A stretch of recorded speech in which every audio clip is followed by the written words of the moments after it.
ఓం అస్మద్గురుభ్యో నమః. లక్ష్మీనాథసమారంభాం నాథయామునమధ్యమాం అస్మదాచార్యపర్యంతం వందే గురుపరంపరం. వసుదేవసుతం దేవం కంసచానూరమర్ధనం దేవకీ పరమానందం కృష్ణం వందే జగద్గురుం. ఆపదామహత్తారం దాతారం సర్వసంపదా లోకాభిరామం శ్రీరామం భూయో భూయో నమామ్యహం. రామాయ రామభద్రాయ రామచంద్రాయ వేదసే రఘునాథాయ నాథాయ సీతాయ పతయే నమః.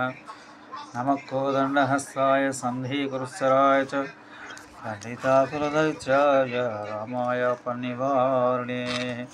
ప్రియ భగవద్బంధువులకు నమస్కారం. ఈరోజు మనం వాల్మీకి రామాయణం కథానుసంధానం చేసుకోబోతున్నాం.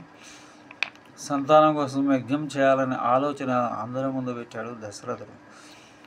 ఆ ఆలోచన కులగురువులు ఆమోదించారు, పండితులు ప్రోత్సహించారు, మంత్రులు సమర్థించారు, భార్యలు ఉత్సాహంగా ముందుకొచ్చారు. అంతవరకు అన్నీ అనుకూలంగా జరిగాయి.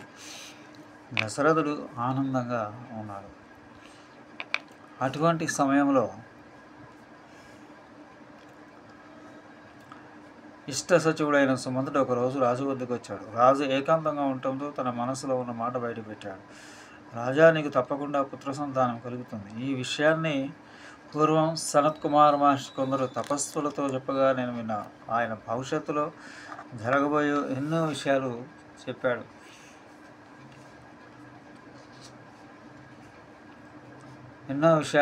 ఇలా చెప్పారు. మహాతపోధనుడైన కశ్యపుడికి ఇభండకుడు అనే కొడుకున్నాడు.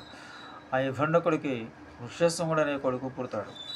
ఇభండకుడు నిర్జరారణ్యంలో ఆశ్రమం నిర్మించుకుని కొడుకుతో సహా అక్కడే నివసిస్తాడు. ఆ కాలంలో అంగదేశాన్ని రోమపాదుడు పరిపాలిస్తున్నాడు. అతడు చేసే ధర్మాతిక్రమణం, ధర్మం తప్పడం వల్ల ఆ దేశంలో తీవ్రమైన వృష్టి ఏర్పడుతుంది. ఆ అనావృష్టి నుంచి ప్రజలను కాపాడేందుకు వేశ్యల సహాయంతో ఋష్యశృంగుడిని అడిగి ఆశ్రమం నుంచి అంగదేశాన్ని తీసుకొస్తారు. ఋష్యశృంగుడికి శాంతని ఇచ్చి వివాహం చేస్తారు. అప్పటి నుంచి ఆ ఋషి రాజమందిరంలోనే ఉండిపోతాడు. పుత్ర సంతానం కోసం పరితపించే అయోధ్యాధిపతి దశరథుడు ఆ ఋష్యశృంగుడి ఆధ్వర్యంలో గొప్ప యజ్ఞం చేస్తాడు. ఆ యజ్ఞఫలంగా మహారాజుకు యశస్వులైన 4 కుమారులు పుడతారు. రాజా, నువ్వు సంతానం కోసం యజ్ఞం చేయాలని సంకల్పించాం. ఋష్యశృంగస్తు జామాత పుత్రాంస్తవ వేదాస్యతి సనత్కుమారకైతం కదితమేతావత్ వ్యాహృతం మయా. అంగరాజ్యాధిపతి రోమపాదుడు నీకు మిత్రుడే కదా. ఋష్యశృంగుడు ఇప్పుడు ఆ మహారాజు మందిరంలో ఉన్నాడు. నువ్వు యజ్ఞం చేయించేందుకు తన అల్లుడిని ఒప్పించమని నువ్వే కోరితే రోమపాదుడు ఆనందంగా అంగీకరిస్తాడు. ఆ మహర్షి చేయించిన యజ్ఞం వల్ల నీకు పుత్ర సంతానం కలుగుతుంది. ఆనాడు సనత్ కుమారుల వారు ఎలా చెప్పారో నేడు అన్నీ అలాగే జరుగుతాయని సంతోషంగా ఇదంతా నీకు చెప్పాను. చేయవలసింది ఆలోచించు. దశరథుడికి ఆ మాటలు వీణులు విందుగా ఉన్నాయి. అతడు ఋష్యశృంగుడి గురించి ఇంకా తెలుసుకోవాలనిపించింది. ఆ ఋషిని అంగదేశాన్ని తీసుకురావడానికి వేశ్యలని ఎందుకు పంపారు? అంతటి తపస్విని ఆ వేశ్యను ఎలా ఒప్పించి అరణ్యం నుంచి నగరానికి తీసుకొచ్చారు? ఆ కథ అంతా వివరంగా చెప్పమని కోరాడు. సుమంత్రుడు ఋష్యశృంగ మహర్షి వృత్తాంతం చెప్పడం మొదలుపెట్టాడు. దశరథ మహారాజా, మహాతపస్వి అయిన కశ్యప మహర్షికి ఇభండకుడు అనే కొడుకు ఉన్నాడని చెప్పాను కదా. ఆ కుమారుడు కూడా తండ్రిలాగే గొప్ప తపస్వి. తపోధనుడైన ఇభండకుడికి కొడుకే ఋష్యశృంగుడు. ఇభండక మహర్షి ఒక ఘోరారణ్యంలో ఆశ్రమం నిర్మించుకుని కొడుకు ఋష్యశృంగుడితో కలిసి ఆ ఆశ్రమంలోనే ఉన్నాడు.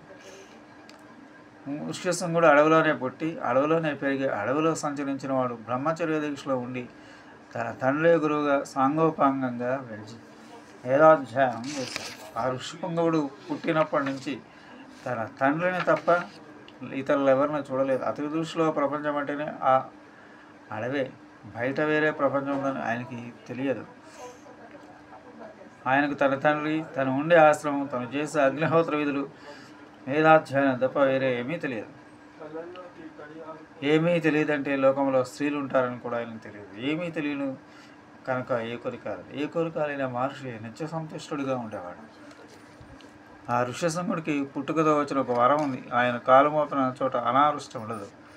అదే కాలంలో మహాబలశాలి ప్రతాపవంతుడైన రోమపాదుడు అంగదేశాన్ని పరిపాలించేవాడు. ఆ మహారాజు చేసిన ఒక ధార్మిక అతిక్రమణం, ధర్మం తప్పడం వల్ల ఆ రాజ్యంలో భయంకరమైన అనావృష్టి ఏర్పడింది. వర్షాలు అసలు పడకపోవడం అనావృష్టి, తట్టుకోలేంత ఎక్కువ పడటం అతివృష్టి. ప్రజలు విలవల్లాడిపోయారు. అనావృష్టికి కారణమైన పాపం నుంచి బయటపడటానికి ఏదైనా ఒక ఉపాయం ఆలోచించమని రోమపాదుడు పండితులను అభ్యర్థించాడు. తాను చేసిన పాపంలో దుర్భరమైన కరువు బారిన పడి తల్లడిల్లిపోతున్న తన ప్రజలను రక్షించే మార్గం చూపించమని వేడుకున్నాడు.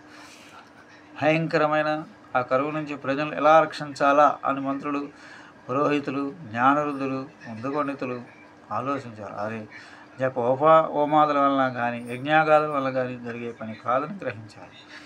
ఇక ప్రజలను రక్షించడం ఎలా? దానికి ఒక్కటి ఉపాయం అని స్పష్టమైంది. ఎవరి కాలు మోపితే వర్షాలు కురిసి దేశం సుభిక్షితమవుతుందో అటువంటి మహనీయుణ్ణి ఒకరిని తమ దేశాన్ని తీసుకురావడం ఒకటే ఆ ఉపాయం అని నిర్ణయించారు.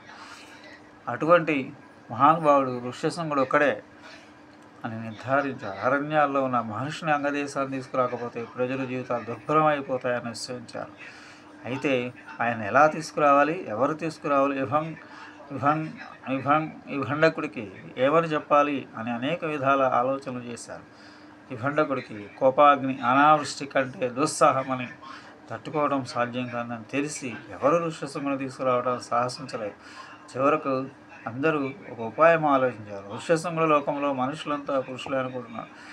ఋష్యశృంగు వనచర సప్త స్వాధ్యాయ సంయుత అనభిజ్ఞ స నారీణాం విషయానాం సుఖస్య చ. అరణ్యములో ఉంటూ తపస్సు, స్వాధ్యాయం తప్ప వేరొక వ్యాపకం లేని ఆ తపస్వికి స్త్రీలు అనేవారు ఉంటారని తెలియదు. ఇక భోగాలు, సుఖాలు, ఇంద్రియాలు, సుఖాలంటే తెలిసే అవకాశం ఏం లేదు. ఇంద్రియార్థైరవిమతైర్నర చిత్త ప్రమాదిభి పురమానయాయుష్యామ క్షిప్రం చాధ్యవసీయతాం. ఇంద్రియాలు అనుభవించదగిన భోగాలు మానవులకి మనసును తీవ్రంగా ఆకర్షిస్తాయి. ఆ పైన తీరేదాకా చెప్పలేనంత క్షోభ గురి చేస్తే ఆ భోగాల లలాస కల్పించి ఋష్యశృంగుని నగరానికి తీసుకురావాలి. గణికాస్తత్ర గచ్చంతు రూపవచ్చ స్వలంకృతా ప్రలోభ్య యోధోపాయై నానశ్యంతి సత్కృతా. స్త్రీ గురించి తెలియని యుక్త వయసులో ఋష్యశృంగుడికి మనసును ఆకర్షించే పర్వంలో ఉన్న సౌందర్యవతులను వేస్తులను చక్కగా అలంకరించుకోమని చెప్పి వారికి బాగా సత్కారం చేసి ఋష్యశృంగుడు ఉండే అడుగు పంపుదాం అనే ఉపాయాలతో ఋష్యశృంగుని ప్రలోభబట్టి తీసుకురావటం వారి పనిని నిర్దేశిద్దాం అని మంత్రులు, పురోహితులు, పెద్దలు నిర్ణయించారు. స్వస్తి. జై శ్రీరామ్.